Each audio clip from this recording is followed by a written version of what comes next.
नमस्कार साथियों, स्वागत है आप सभी का यूपीएससी पर। मैं हूं अंकित अवस्थी, आप हैं मेरे साथ में आज के एक बहुत ही बेहतरीन टाइटल में, जिसमें हम सब लोग जानने वाले हैं एक बेहद ही रोचक खबर। गुजरात के जूनागढ़ के अंदर हाल ही में एक ऐसी रहस्यमयी रोशनी देखी गई जो कि आसमान के अंदर लगा ऐसे कि कोई उड़न तस्तरी आ गई है। यानी जादू जो है, जादू समझे ना, कोई मिल गया वाला ऋतिक रोशन।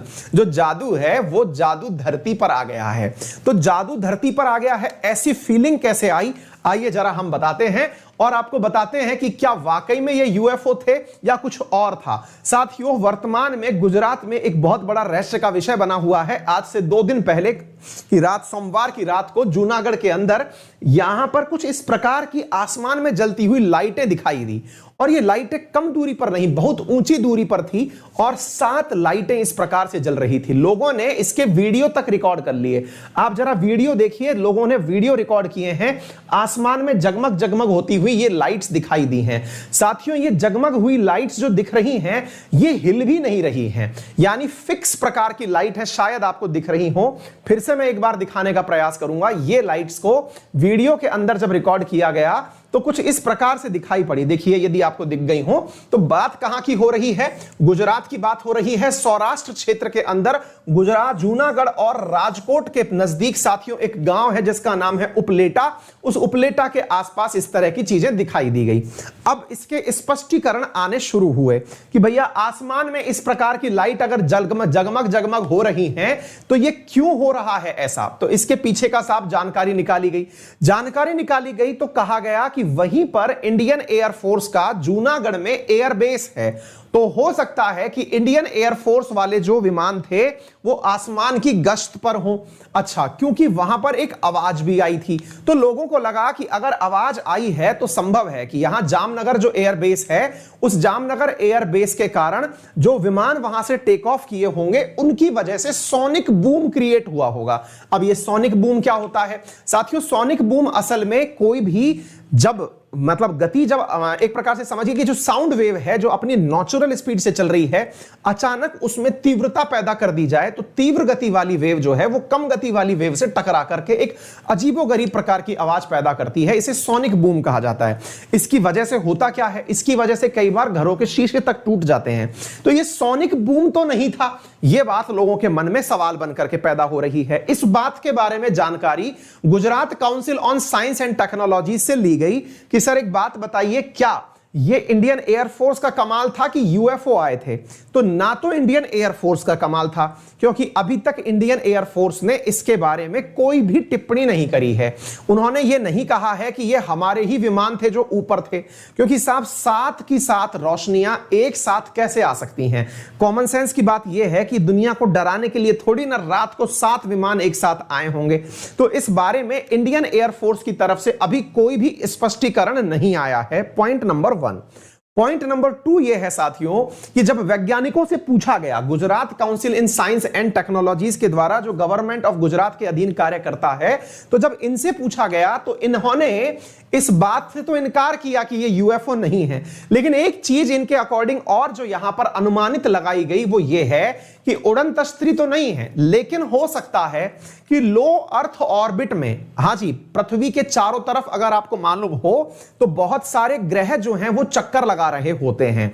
आपको मालूम होना चाहिए कि पृथ्वी से 300 से 450 किलोमीटर की ऊंचाई पर लगभग 3000 से ज्यादा ग्रह चक्कर लगा रहे हैं। वो जो भारत या अंतरिक्ष में दुनिया के देशों के द्वारा भेजे गए हैं, जिन्हें आप सैटेलाइट कहते हैं। तो यहां पर इन लोगों का कहना यह है कि संभव है कि उड़न तस्तरी के स्थान पर लो अर्थ ऑर्बिट में चलने वाले सैटेलाइट कुछ ज्यादा नीचे तक आ गए हों, लेकिन इस बात में भी कुछ ज्यादा दम लगता नहीं है। आप पूछेंगे क्यों? क्योंकि इसके पीछे का लॉजिक यह है साथियों कि सैटेलाइट पूरी धरती जो लो अर्थ ऑर्बिट होता है उसमें सैटेलाइट इतना तेजी से घूमता है कि आप उसे ट्रैप नहीं कर सकते। कारण वो मात्र 90 मिनट में तो पूरी पृथ्वी का राउंड लगा लेता है। यहां तो लोगों ने बकायदा वीडियो बनाया है, पॉज लेके वीडियो बनाया है। दैट मींस कुछ तो गड़बड़ है दया। यानी ये गड़बड़ क्या है इसका स्पष्टीकरण चाहिए। लेकिन सामान्यतया यह होता है कि यूएफओज जो कि मन में एक विचार ही है, आपके मन में भी होता होगा बहुत बार, क्या वाकई में अंतरिक्ष से उड़ती हुई उड़न तश्तरियां आती हैं? जो फिल्मों में दिखाया जाता है, क्या उनमें सच्चाई है? साथियों, इसके बारे में बहुत सारे कयास हमेशा से लगाए जाते रहे हैं, और इसके पीछे का जो सबसे महत्वपूर्ण जो कयास लगाने का कारण है वो ये है कि हमेशा से इंसान के मन में ये विचार रहा है कि जब इंसान चांद पर किसी को बिठाकर रॉकेट पे भेज सकता है, तो मान लीजिए कि चांद पर कोई ऑलरेडी रह रहा हो, तो उसे तो चांद पर आया हुआ नील आर्मस्ट्रॉन्ग ऐसा ही लगेगा ना कि यूएफओ आ गया है। यूएफओ का अर्थ क्या होता है? अनआइडेंटिफाइड फ्लाइंग ऑब्जेक्ट्स, यानी जैसी चीजें उड़ती हैं वैसी ना होकर के अनआइडेंटिफाइड हैं, तो ऐसी चीजें यूएफओ कहलाती हैं, है ना। तो ऐसी चीजों को, अनआइडेंटिफाइड फ्लाइंग ऑब्जेक्ट्स को, मान लीजिए कि किसी अभी तियान्वेन मिशन भेजा गया है ना, परसिवरेंस भेजा गया, होप मिशन भेजा गया, ये सब मंगल पर गए। मंगल पर जब गए तो ये जब उतरे होंगे, और मान लीजिए मंगल पर कोई रह रहा हो, कल्पना करिए मंगल पर कोई रह रहा हो, उसे देखकर क्या लगेगा कि अरे ये क्या आ गया है, तो उसके लिए वो अनआइडेंटिफाइड फ्लाइंग ऑब्जेक्ट्स है। ऐसे ही इंसान कल्पना करता है कि हम अर्थ पर रह रहे हैं, तो हो सकता है किसी और ग्रह पर भी ऐसी ही रिसर्च चल रही हो कि क्या कोई ऐसा ग्रह है जहां लोग रह सकते हो। तो ऐसी स्थिति में उस अनआइडेंटिफाइड फ्लाइंग ऑब्जेक्ट की कल्पना दुनिया भर में हमेशा से होती रही है। इतना तक हुआ है कि once upon a time Israel के अंदर, जो इजराइल के जो वहां के सबसे बड़े स्पेस के अधिकारी हैं, उन्होंने रिटायरमेंट होने के बाद यह दावा किया, रिसेंट ये न्यूज मैंने पढ़ाई हुई थी, उन्होंने तो यह तक दावा किया कि डोनाल्ड ट्रंप अपनी एयरफोर्स के माध्यम से इस पूरी बारे में जानकारी रखते हैं कि यूएफओज आते हैं, और इसके साथ साथ यह भी दावा किया गया कि जो यूएस के द्वारा हाल ही में स्पेस कमांड का निर्माण किया गया है, उसके पीछे भी यूएफओज का ही होना माना गया है। स्पेस कमांड आपको मालूम होना चाहिए, डोनाल्ड ट्रंप ने स्पेस के लिए एक सेना का निर्माण किया है, और उसके लिए भी उन्होंने जिम्मेदार ठहराया, और उन्होंने यह तक कहा कि जो अमेरिकी प्रेसिडेंट्स हैं ये यूएफओ से बात करते हैं। इस बात के बारे में सत्यता कुछ दिनों पहले अमेरिका से और उजागर हुई, जब अमेरिका में लास्ट मंथ की मैं आपको बात बताता हूं। लास्ट मंथ मई 2021 की बात है, मैंने उस समय इस न्यूज को नहीं कवर किया, मैंने कहा 2-4 न्यूज एक साथ इकट्ठी हो जाएंगी तब ले लेंगे। तो मई 2021 अभी जो गया है, इसी की बात बता रहा हूं, लास्ट मंथ की। इसमें एक डॉक्यूमेंट्री फिल्म मेकर ने बकायदा एक वीडियो रिलीज किया, जिसमें उन्होंने बकायदा एक वीडियो रिलीज किया जिसमें उन्होंने बताया कि अमेरिका की नेवी ने 9 यूएफओज को ट्रेस किया है। वो वीडियो मैं आपको दिखाना चाहूंगा, जरा आप देखिए। ये इन्होंने वीडियो रिलीज किया, इन्होंने बकाया बताया कि देखिए किस प्रकार से एक यूएफओ नेवी के द्वारा लीक हो गया है। यूएस नेवी का लीक्ड वीडियो है, लास्ट मंथ का वीडियो है साथियों ये, और इसमें ये यूएफओ का एक्सपेक्टेड 9 यूएफओ इन्होंने ट्रेस किए हैं, ऐसा इस फिल्म निर्माता का दावा था। हालांकि इस बारे में लीक्ड वीडियो के बारे में जब नेवी से पूछा गया तो उन्होंने, और मतलब बकायदा इस बारे में भी बहुत बार कयास लगाए जाते रहे हैं कि मतलब यूएस की जो नेवी है और एयरफोर्स है, उसके और जो एलियंस हैं इनके बीच में कुछ टाई अप है।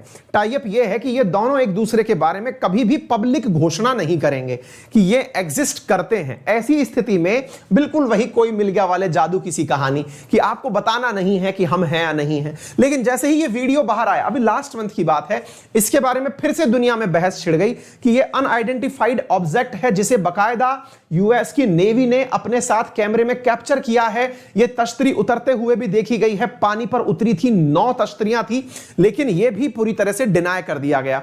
लास्ट मंथ मैंने 2 महीने पहले ही आपको पाकिस्तान के पायलट्स की भी एक बात बताई थी। वही पाकिस्तान के पायलट जहां पर 60% पाकिस्तानी पायलट जिनके पास फर्जी पायलट के सर्टिफिकेट्स हैं, यानी ड्राइविंग लाइसेंस हैं, उनके साथ में भी एक घटना निकल के आई थी। उन्होंने भी हवाई जहाज में रहते हुए यूएफओ का वीडियो रिकॉर्ड किया था। अगर आपको याद हो तो मैंने लास्ट मंथ पढ़ाया था, ये प्लेन उड़ा रहे थे और प्लेन की छतरी में से, जब प्लेन के शीशे में से इन्होंने बाहर देखा तो इन्हें इस प्रकार का एक चमकता हुआ गोला दिखाई दिया था। इस चमकते हुए गोले के ऊपर लोगों ने खूब मजाक बनाई थी कि पाकिस्तानी लोग जो कि ड्राइविंग के फर्जी लाइसेंस लेकर के जहाज उड़ाते हैं, उन्हें कहीं गोला दिखा था या राफेल दिखा था। ये था मेरे प्यारे साथियों आज का एनालिसिस। अगर आपको ये अच्छा लगा हो तो सेशन को जरूर शेयर करें अपने सभी साथियों के साथ में। अगर चैनल पर नए हैं तो सब्सक्राइब भी करें। Thank you so much.